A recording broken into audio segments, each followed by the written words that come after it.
Hello students, class 11th basic maths हम लोग study कर रहे थे। हम लोगों ने डिफरेंशिएशन कंप्लीट कर लिया है। चैप्टर 0 के 4 एपिसोड्स हम लोग कवर अप कर चुके हैं। डिफरेंशिएशन हमने कंप्लीट कर लिया है। बच्चों, आज अपने शुरू करेंगे इंटीग्रेशन। एपिसोड नंबर 5 स्टार्ट करते हैं। बेसिक मैथ्स का जो दूसरा पार्ट है, हमें जो आना चाहिए अच्छी तरह से while we are dealing with the physics, then that is integration. Integration कैसे होता है, क्या इसके तरीके होते हैं और फिजिक्स में हमें कितना चाहिए। वैसे ये बहुत वास्ट टॉपिक है, बहुत वाइड टॉपिक है मैथ्स के अंदर, बट फिजिक्स में हमें कितना चाहिए इस बात को ध्यान में रख के हम लोग अपना डिस्कशन शुरू करेंगे।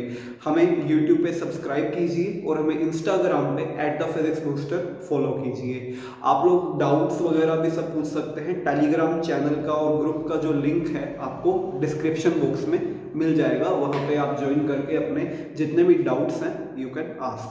तो चलिए स्टार्ट करते हैं। अपने इंटीग्रेशन की बात करेंगे बच्चों। पहले तो ये इंटीग्रेशन का मतलब क्या है वो देखते हैं, फिर इंटीग्रेशन को हम यूज कैसे करेंगे वो देखेंगे।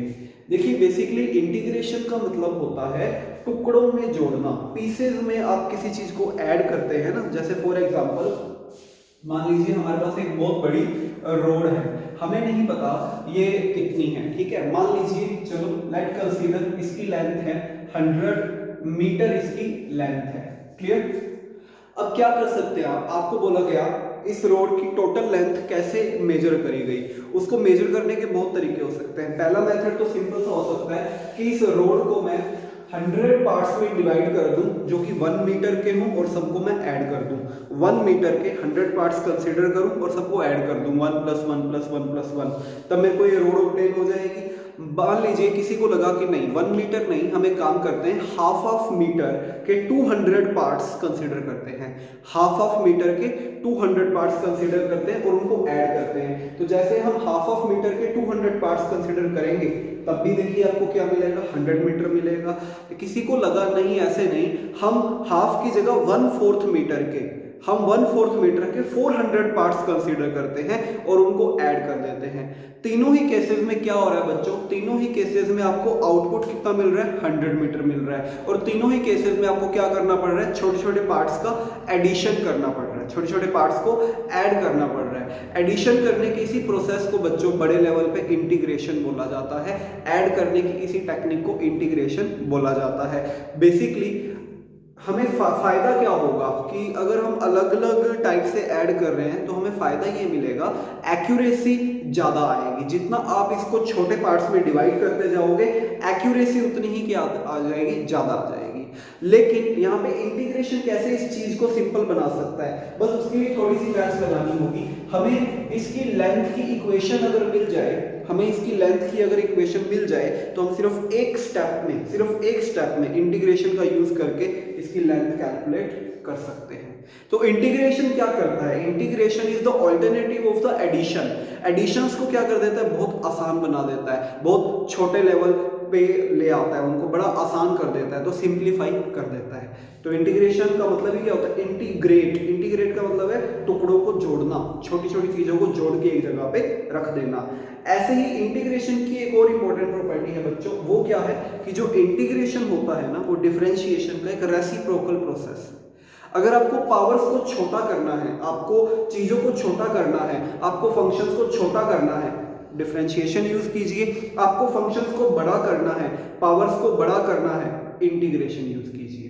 ठीक है। तो इंटीग्रेशन बेसिकली डिफरेंशिएशन का क्या होता है, जस्ट रेसिप्रोकल होता है। तो इंटीग्रेशन का साइन क्या है, जैसे डिफरेंशिएशन का हमने साइन देखा था ना d/dx इस तरह से, वैसे बच्चों इंटीग्रेशन का भी साइन होता है। मान लीजिए ft हमारे पास कोई फंक्शन है, ft इज द फंक्शन। तो अगर हम इसका डिफरेंशिएशन लिखते थे तो कैसे लिखते थे, dft/dt। क्या बोलते थे इसको, differentiation of ft with respect to t। Episode 1 में मैंने एक्सप्लेन किया है, आप वहां पे देख सकते हो। इसी को मैंने बोला कि इंटीग्रेशन लिखिए। तो बच्चों इसका इंटीग्रेशन लिखने का तरीका होता है ऐसे कि आपको एक साइन बनाना पड़ता है, ft/dt। इस तरह से आप क्या कर सकते हैं, इंटीग्रेशन को डिनोट कर सकते हैं। ये हमारा फॉर्मूला है इंटीग्रेशन का, ft/dt। समझ गए, इस तरह से आप इंटीग्रेशन रखेंगे। इसको क्या बोलते थे, differentiation of ft with respect to t। इसको क्या बोलेंगे, इसको बोलेंगे differentiation integration of F T with respect to T, integration of F T with respect to T, इस तरह से इसको प्रोनाउंस किया जाता है। तो बेसिकली ये साइन आप ध्यान रखिएगा। अब चलते हैं हम लोग हमारे टाइप 1 इंटीग्रेशन में। टाइप 1 इंटीग्रेशन, जैसे हमने टाइप 1 डिफरेंशिएशन पढ़ा था वैसे ही टाइप 1 इंटीग्रेशन की बात कर सकते हैं। तो टाइप 1 इंटीग्रेशन की जब हम बात करते हैं तो हमारे पास कुछ बेसिक फॉर्मूले आते हैं, जैसे फॉर्मूले हमें डिफरेंशिएशन में मिले थे। तो देखिए सबसे पहला फॉर्मूला जो आपको याद रखना पड़ेगा, अगर आपके पास जो फंक्शन है एफ टी वो है t power raise to n, अगर हमारे पास फंक्शन है F T equals to t power raise to n, तो इसका इंटीग्रेशन कैसे लिखेंगे, ऐसे लिखेंगे एफ टी डी टी। ये तो सिंपल सी बात है, ये तो हमें लिखना आता है। और अब एफ टी की जगह आप क्या पुट कर देंगे, t power raise to n dt। अब बारी आती है बच्चों फॉर्मूला की। अब हम बात करेंगे फॉर्मूला की, इसका फॉर्मूला कैसे लिखा जाएगा। तो चलिए नाउ अब इसका फॉर्मूला कैसे लिखा जाएगा वो देखते हैं। F T is equal to T power raise to n है, तो इसका फॉर्मूला क्या होता है, याद रख लेना इसका फॉर्मूला, जैसे उसमें याद रखते थे वैसे इसमें t power raise to n plus 1 upon n plus 1। और यहाँ पे हमेशा आपको एक बच्चों कांस्टेंट लगाना होता है, ये कांस्टेंट होता है c, ये फिक्स है c। ये c क्यों लगाया जाता है, बेसिकली जब इंटीग्रेशन से हमें आउटपुट मिलते हैं ना वो अप्रोक्सीमेट होते हैं, लाइक उनमें थोड़ा सा डिफरेंस होता है, थोड़ा सा फर्क होता है, अप्रोक्सीमेट आउटपुट होते हैं। उस अप्रोक्सीमेशन को दूर करने के लिए हम एक कांस्टेंट c का यूज कर लेते हैं। तो if F T is equal to बच्चों t power raise to n, तो उसका इंटीग्रेशन क्या होगा, t power raise to n plus 1 upon n plus 1, और साथ में हम क्या लगा देंगे, c लगा देंगे। ये हमारा पहला इंटीग्रेशन का फॉर्मूला है। ऐसा ही हम लोगों ने, अगर आपको याद हो, कहाँ पे चेक किया था, डिफरेंशिएशन में, लेकिन वहां पे फॉर्मूला बिल्कुल क्या था, अलग था। ठीक है, चलिए अब अगला देखते हैं, अगला फॉर्मूला। पहले अपने फॉर्मूले लेते हैं, फिर हम क्वेश्चन स्टार्ट करेंगे।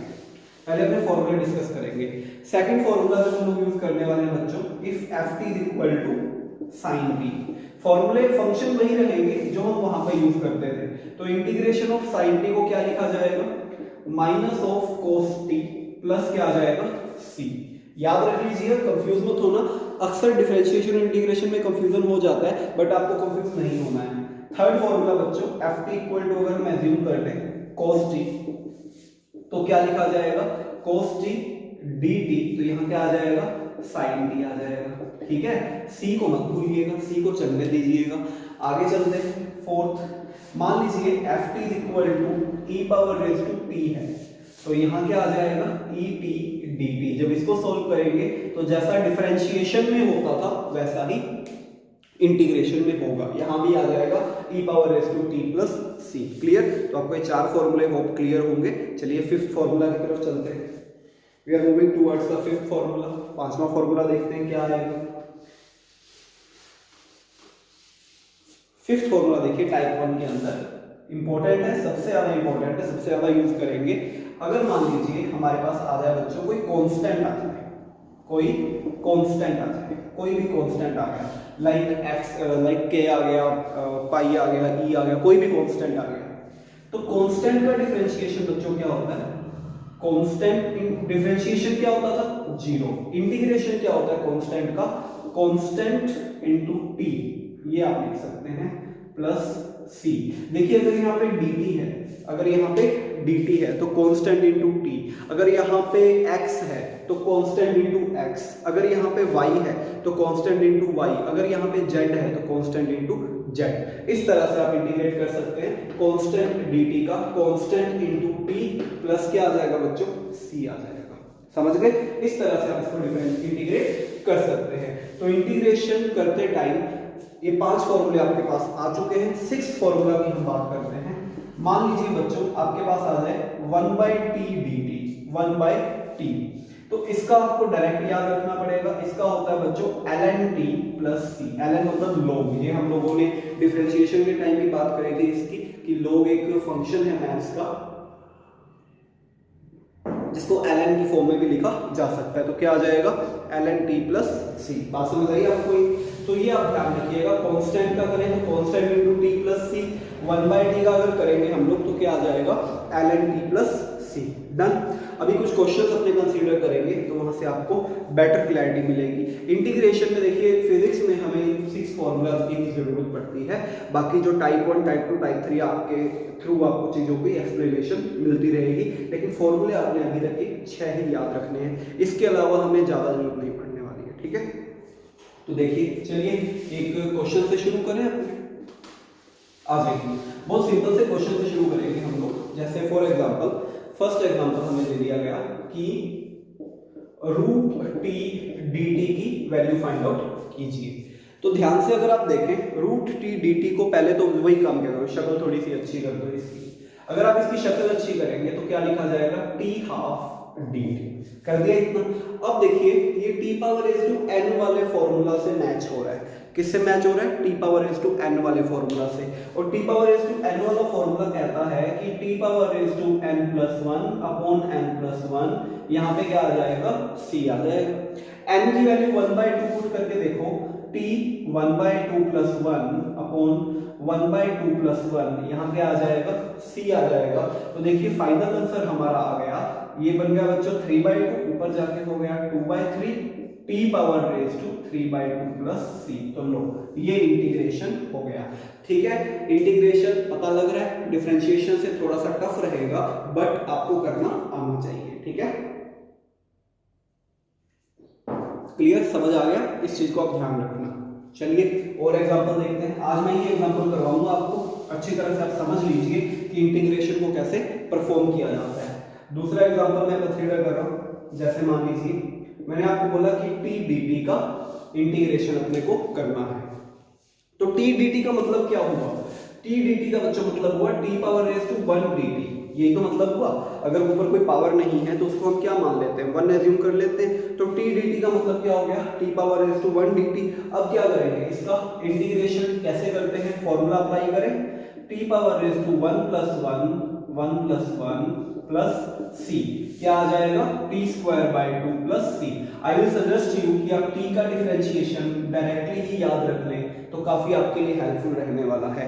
टी का क्या होता है, टी स्क्वायर बाय 2, आप डायरेक्टली इसको लर्न रख लो, काफी हेल्पफुल रहेगा। चलिए थर्ड डिफरेंशिएशन देखें बच्चों। मान लीजिए आपको मैंने बोला कि डी आर, इसका डिफरेंशिएशन करिए। किसका करना है, डी आर, यहाँ डी टी भी हो सकता था, डी एक्स भी हो सकता था, यहाँ पे डी वाई भी हो सकता था, डी थीटा भी हो सकता था, किसी का भी डिफरेंशिएशन बोला जा सकता था। मैंने बोला डी आर। अगर आप इसको ध्यान से देखें, ये एक्चुअल में क्या है, 1 इंटू डी आर, कुछ नहीं लिखा, इसका मतलब 1 है। तो कहने का मतलब 1 क्या होता है बच्चों, 1 होता है कांस्टेंट, 1 होता है कांस्टेंट। तो constant into D R, actually हमारे पास जो क्वेश्चन आया है ना वो ये आया है, कांस्टेंट इनटू डी आर। तो अगर कांस्टेंट इनटू डी आर है तो मैंने इसका फॉर्मूला आपको बताया था, जब यहाँ पे टी था तो कांस्टेंट इनटू टी आउटपुट होता था, जब यहाँ पे एक्स है तो कांस्टेंट इनटू एक्स, बिकॉज यहाँ पे आर है तो आउटपुट क्या आएगा, कांस्टेंट इनटू आर। कांस्टेंट कितना है, 1, तो आंसर क्या आ गया बच्चों, आर आ गया। आंसर क्या आ गया, आर आ गया। इन फ्यूचर आप सीधा याद रख सकते हो, जब भी आपको ऐसा कुछ दिखे आप इसको सीधा सीधा इसका इंटीग्रेशन 1 लिख सकते हो, सीधा सीधा इसका इंटीग्रेशन 1 लिख सकते हो। जैसे फॉर एग्जांपल अगर मैं आपको बोलूं, अगर मैं आपको बेसिकली बोलूं, यहाँ पे ये बेसिक चीजें हैं जो आपको आगे परेशान करेंगी, लेकिन आपने परेशान नहीं होना है।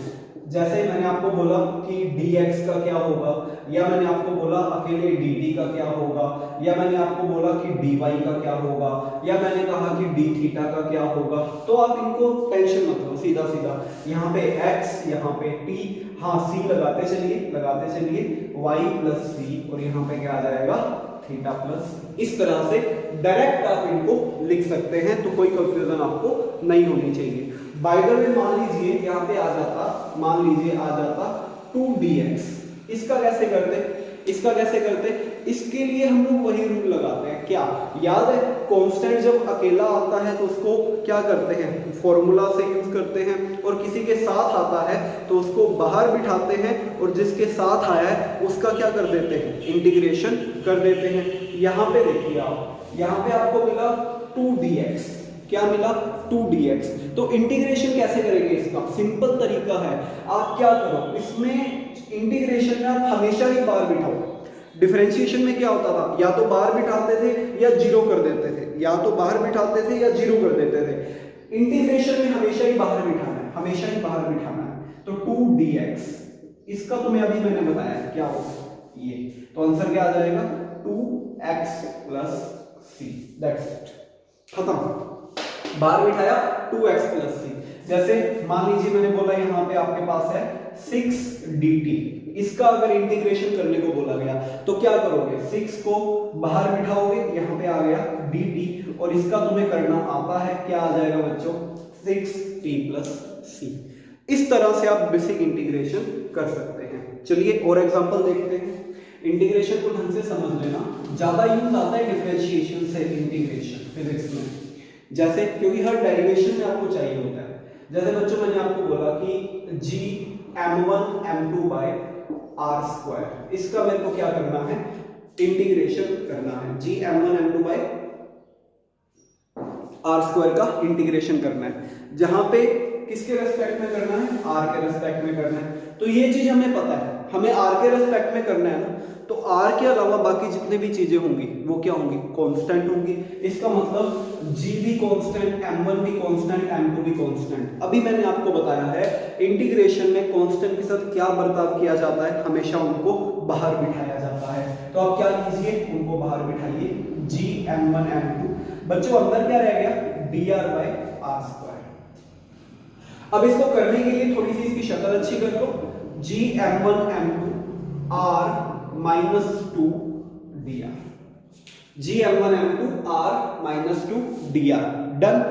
अब क्या करोगे, अब लगाओ फॉर्मूला, ये तो बाहर रहेगा, g m1 m2 ये तो बाहर रहेगा, इसको कैसे करेंगे, r n plus 1 upon n plus 1, formula लगाया मैंने, r power raise to n plus 1 upon n plus 1, ये फॉर्मूला मैंने अप्लाई किया है। प्लस आप चाहे तो क्या लगावे, देखिए c is not the compulsion की लगाना ही लगाना है, आपके ऊपर डिपेंड करेगा। 99% केसेस में आपको ऑप्शन जो मिलेगा आपको नहीं लगाना है, ठीक है। फिजिक्स में हम यूज नहीं करेंगे c का, फिजिक्स में हम डेफिनेट इंटीग्रेशन की बात करते हैं, फिजिक्स में हमें c की जरूरत नहीं रहेगी डेरिवेशन करते टाइम की। तो फिजिक्स में चाहे तो आप c को इग्नोर कर सकते हैं, फिजिक्स में हमें इतनी इंपॉर्टेंस इसकी यूज नहीं होने वाली। तो देखिए g m1 m2 ये हो गया माइनस, और देखिए r माइनस 1 है तो 1 अपॉन r, तो ये हमारा आंसर आ गया, minus g m1 m2 by r। Clear, r minus 1 को 1 अपॉन r लिख सकते हैं ना, बस वही लिखा है, क्योंकि ये तो ये आ चुका था, समझ गए। चलिए एक और कंसीडर करते हैं, टेंशन मत लो, बहुत क्वेश्चन कंसीडर करेंगे, कोई प्रॉब्लम वाली बात नहीं है, अच्छी तरह समझने की कोशिश करो। जैसे फॉर एग्जांपल बच्चों आपको बोला गया कि q1 q2 bye x dx, ठीक है, इसका अपने को क्या करना है, इंटीग्रेशन करना है। अगर आप देखो ध्यान से तो k q1 q2 यहाँ कांस्टेंट रहने वाले हैं x के रेस्पेक्ट में, तो मैं क्या करूंगा, k q1 q2 को निकालूंगा बाहर और यहाँ क्या लगा दूंगा, dx बाय x। अब देखिए मैं यहाँ पे x power raise to n का फॉर्मूला यूज करूं, आप कहेंगे इसकी शक्ल अच्छी करो, -1 करो, बट अगर आपको थोड़ा सा भी याद है, हमने फॉर्मूले जब डिस्कस किए थे तो 1/x का हमने डायरेक्ट फॉर्मूला देखा था, 1/t का डायरेक्ट फॉर्मूला देखा था। तो क्या था वो फॉर्मूला, वो था ln x। मैंने बोला था c लगाना चाहिए, चाहे तो लगाएं, अदरवाइज रहने दें, कोई फर्क नहीं पड़ेगा।